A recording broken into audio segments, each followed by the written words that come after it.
we want to continue and finish off on ecosystems. So today we are going to look at artificial ecosystems. We looked at natural ecosystems, so right now we are looking at artificial ecosystems. And by at the end of this lesson, you should be able to describe what an artificial ecosystem is, looking at the different characteristics of an artificial ecosystem. You must be able to explain the term biodiversity. You should also look at problems which are caused by limited biodiversity, and we must also look at the advantages of biodiversity in an ecosystem. So, what is an artificial ecosystem? An artificial ecosystem is an interdependent system of living organisms together with their environment. But in this particular one, there is great interference by humans. And some ecosystems, because of this interference by human activity, some ecosystems are completely changed from their natural state. Let's look at examples of such ecosystems. Look at the suburban areas where you are staying, the residential areas. They're completely changed from the forests. Look at the schooling area where you go to school. Look at the industrial site. Look at your garden where you're growing your vegetables. Look at the farms where they're growing different crops, but large hectares are going to be taken up mostly by one type of crop. That's what we mean. Look at your swimming pool. It's so different from the rivers, from the dams out there, because there's going to be a lot of interference by human activity. So these are examples of artificial ecosystems.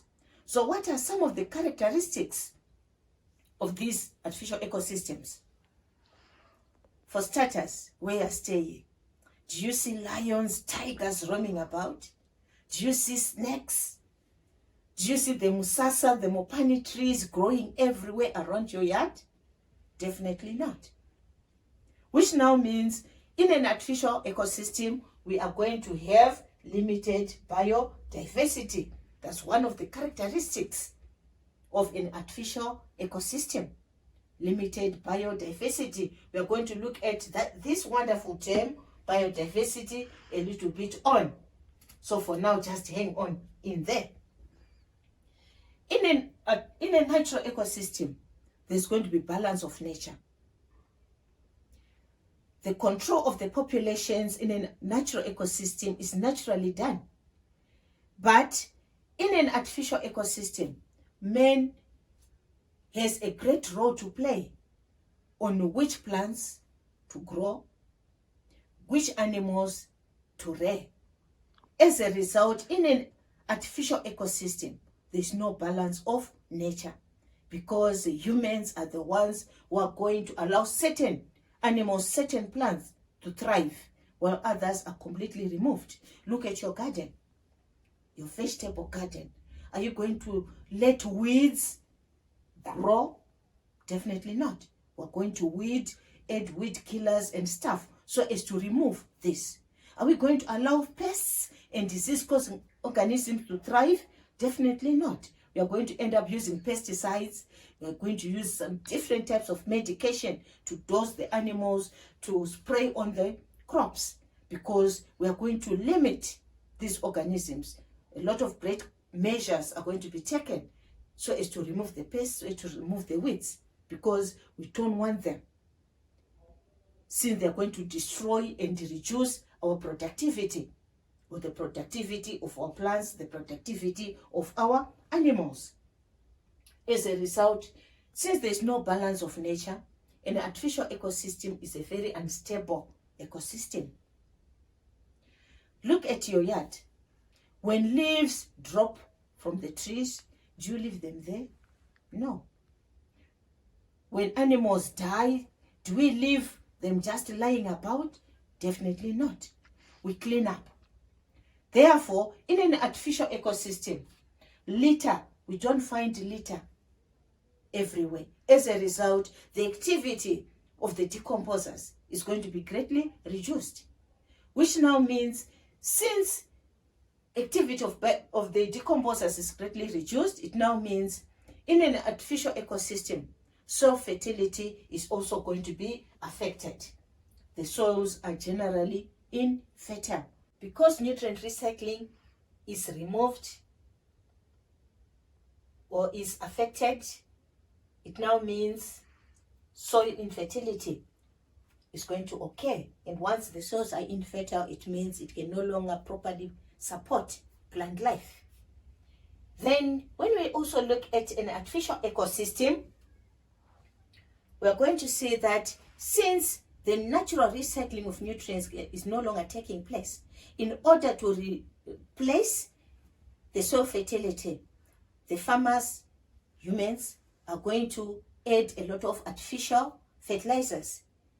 And these are also going to have an effect on the ecosystem. And because of the limited biodiversity, it also means that in an artificial ecosystem, there's now also limited interdependence of living organisms. Okay, so these are some of the characteristics of an artificial ecosystem. Let's now look at the term biodiversity.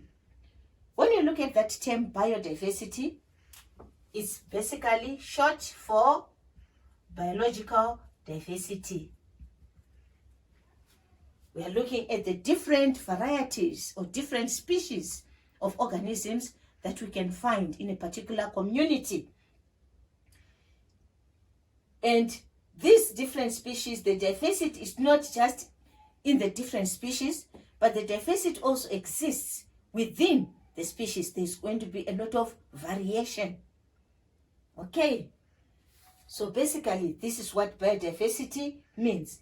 And what are some of the benefits of biodiversity?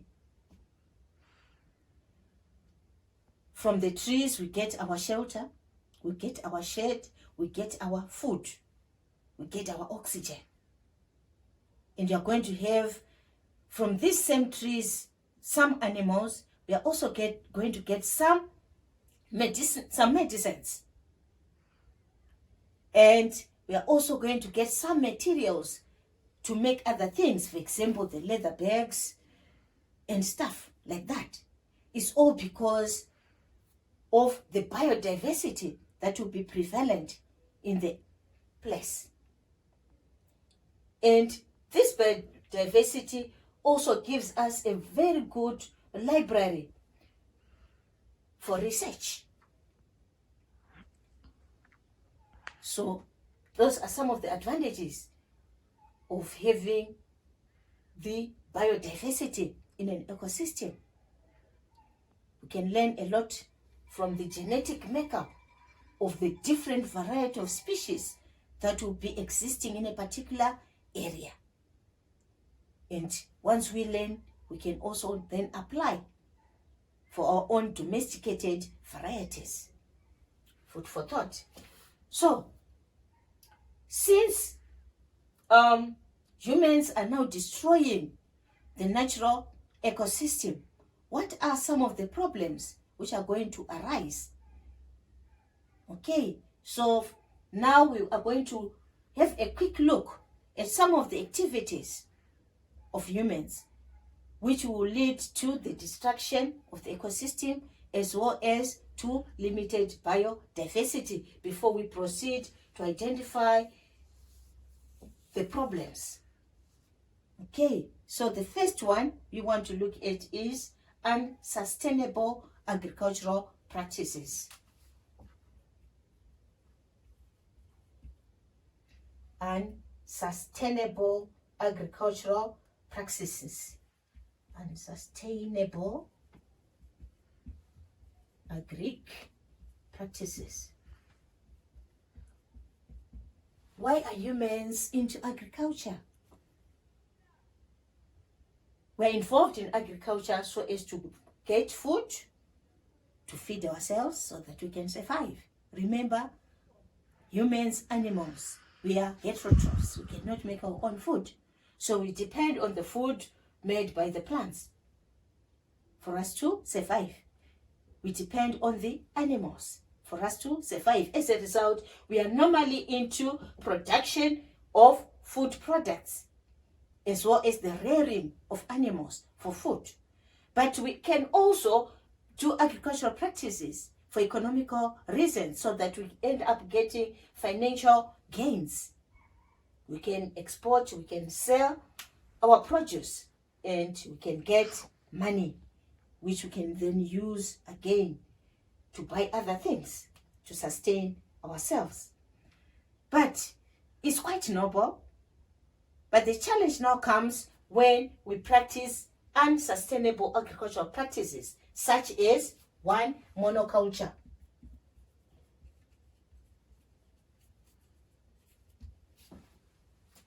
Monoculture, this is the practice whereby the same type of crop is going to be grown over large pieces of land. Or one type of animal is going to be reared. Large numbers of those animals are going to be kept in an area. When we do this, we are practicing monoculture, which means when you look at that large field of maize, when we say we have planted 600 hectares of maize, it means we only have maize, no other living organism should be found there, no other crops. Weeds, we must remove them so that our plants can get all the nutrients they deserve. All the other pests, we must remove them again because they will lead to poor yields. They will reduce our productivity. So it means on that large tract of land, we only have one type of plant. Very limited biodiversity. And because of that, once we harvest our maize, we are going to remove the ground cover, which means these 600 hectares will remain no plants whatsoever. There are no trees. And if this happens, it now means the soil is going to be exposed. Possibility, soil erosion. The soil will be carried away by winds. When it rains, it's also going to be carried away. And there are no other crops which can retain nutrients naturally back into the soil like the leguminous plants. So it now means soil fertility is going to decrease, and in order to introduce that fertility back into the soil, the farmers are going to end up adding artificial nitrogenous fertilizers. What are the disadvantages of these fertilizers? An excess use of nitrogenous fertilizers will result in the excess fertilizers leaching into deeper waters, so affecting, influencing underground water. Some of them are going to be washed into water bodies, and in the rivers, they will cause an overgrowth of the aquatic plants, a process which we refer to as eutrophication. And when these plants die, they're going to use up a lot of the oxygen in the waters, which now means there's going to be a high biological oxygen demand. And so the aquatic animals, like the fish, will end up lacking enough oxygen and they will die. So that the river bodies will have dark waters which are actually stinking simply because of that. Some of the fertilizers, once we continuously add fertilizers, will also cause the soil to lose its crumb-like structure, which makes the soil heavy. But once it is removed, the soil is now light, it can easily be washed away. Water retention of the soil is also even affected. Water drainage is affected. And some of the fertilizers contains some sulfates, which will result in the soils having very low pH, which now means the soils, they are now too acidic. And some plants, most plants, they generally favor different pH values. So once the soil is now too acidic, it means the plants which you normally used to grow there may no longer be able to thrive. That's the problem. And some of these fertilizers, once they are in the waters and they end up in drinking water, they can also have some effects on health of the animals which consume that water, the humans which consume that water. So these are some of the problems. When we look at a farmer who raises large numbers of cattle, overgrazing may result, which again will lead to soil degradation, land degradation. What are the problems of cutting down large pieces of land? One, you are destroying habitats of different organisms, leading to limited biodiversity. The vegetation and their roots, they normally provide ground cover, preventing soil erosion. So again, when we remove this ground cover, we are leaving the soil prone to erosion. So land degradation will result. What do we benefit from the plants? Plants are autotrophs. They can make their own food. So these plants, they also release oxygen during the process when they make food. So it also now means we are reducing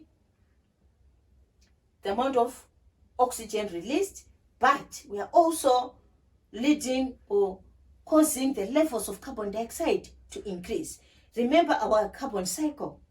We noted that the plants are the only sink of the carbon dioxide. That is, those are the only organisms which can remove carbon dioxide from the atmosphere, thereby reducing their levels. So if we cut down large pieces of land, clear large pieces of land of vegetation, it also now means we are reducing the ability of our plants to remove carbon dioxide from the atmosphere. So carbon dioxide levels will increase, and this will lead to global warming, which will result into climate change. We are going to look at this topic again later on to see what are the effects of global warming, what are the effects of climate change, and they are quite adverse effects, and we won't like it. Plants, they're also involved in transpiration, evapotranspiration. They let water back into the atmosphere, a process involved in the rain cycle, which now means when we cut down trees, we are also affecting the rain cycle, which will lead in reduced rainfalls in the area, simply because we are cutting down large pieces of vegetation, clearing large pieces of vegetation from an area. Then the other problem of monoculture is also that because we are growing the same type of crop, when a pest which infests that type of crop affects the land, it now means it will quickly spread because there will be plenty of food. The same with the disease-causing organisms. So there will be a quick and widespread infestation of pests as well as diseases where monoculture is practiced. So let's think about this. Let's look at the other activities which affect biodiversity. The burning down, slashing, cutting down, slashing of vegetation. This is not done by farmers only. The industrialists, they also do this when they want to build their factories. The land developers, they also do this when they want to build the residential areas. They clear pieces of land, and by so doing, they're destroying habitats. And the organisms that used to live there, they'll quickly move away, because in these areas, they are now very vulnerable. Okay, so we'll end up having limited biodiversity. Other practices that we do that again reduce biodiversity: mining activities.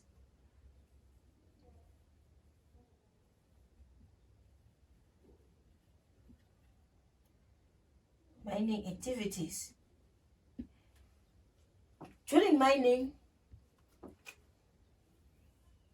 especially underground mining, we are going to dig in order to get the mineral containing rocks, which we call the ores. ore. This is the spelling of the ore. And when we now want to get the minerals from the ores, there are also some chemicals which are going to be used. And these chemicals, some of them are quite poisonous, which now means because there are no proper disposal methods, the waters which are used are going just to be released and they get into the water bodies. The organisms in the area, once they drink this water with poisonous chemicals, most of them are going to die.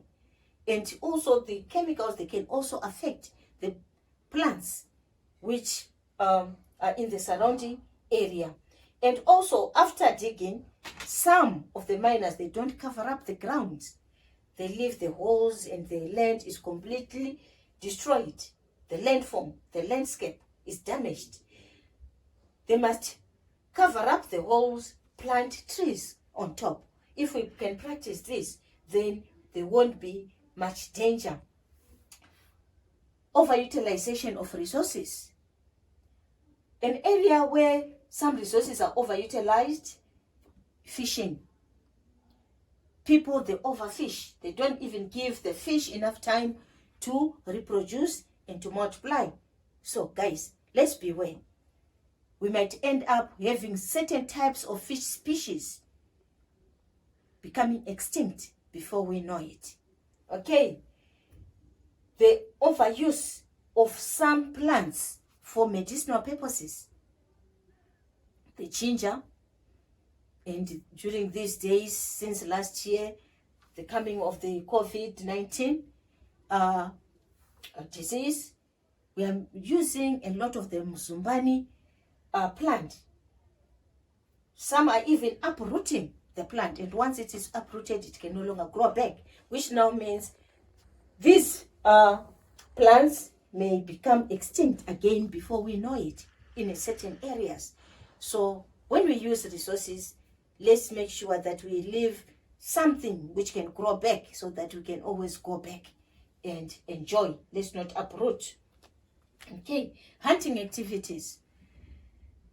People, they hunt animals for their meat, for their horns, for their skin.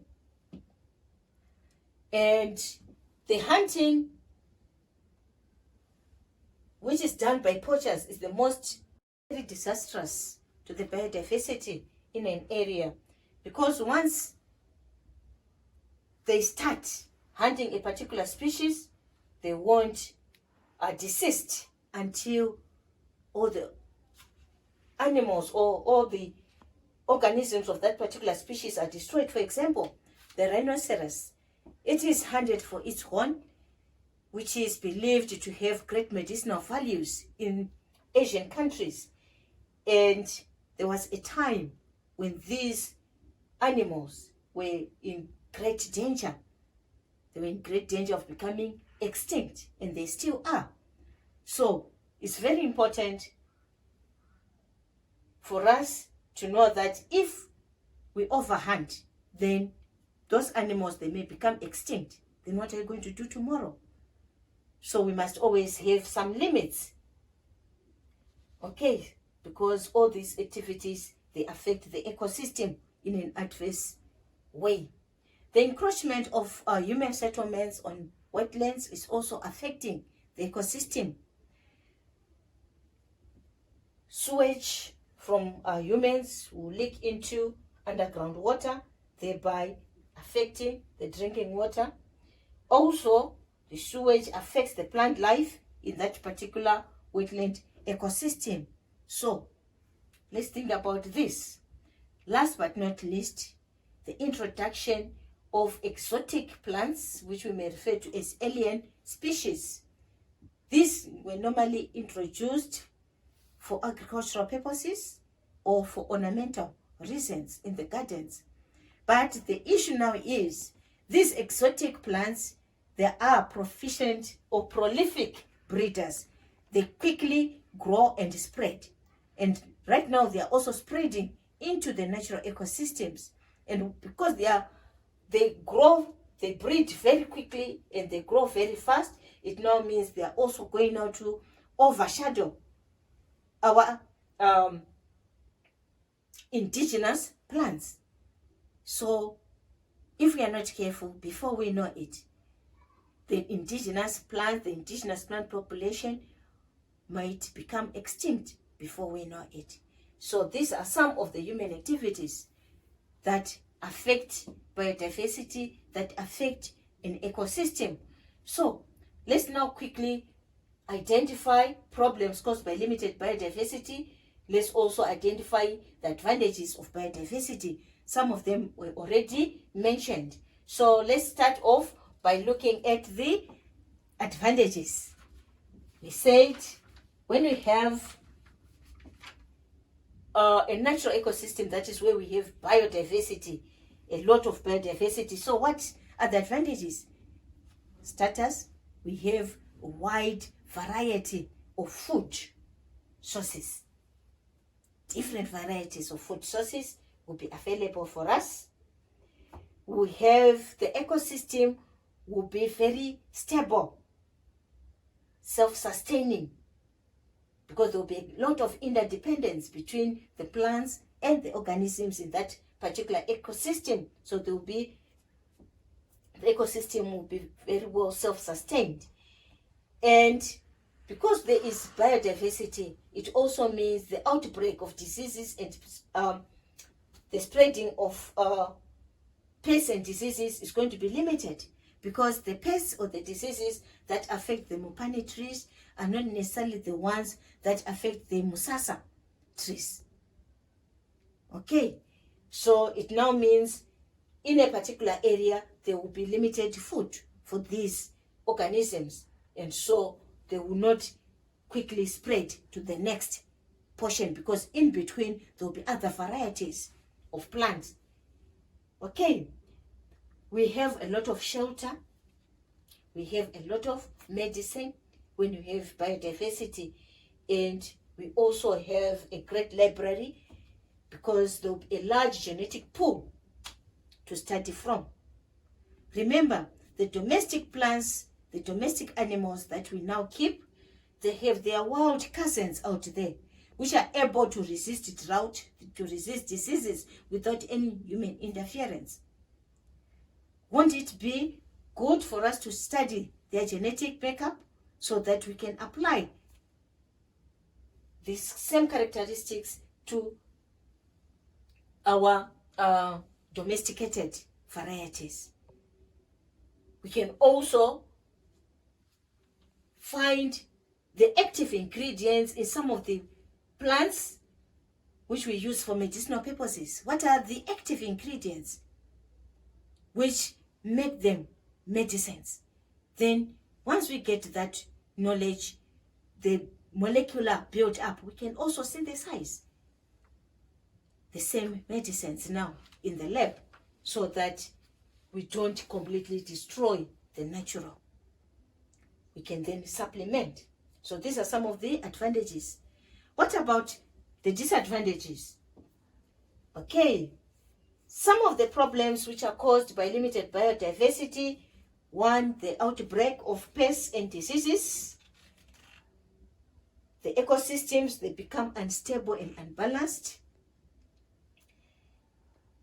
There is little or no recycling of nutrients in an artificial ecosystem, or where there is limited biodiversity. As a result, the soils, they become infertile.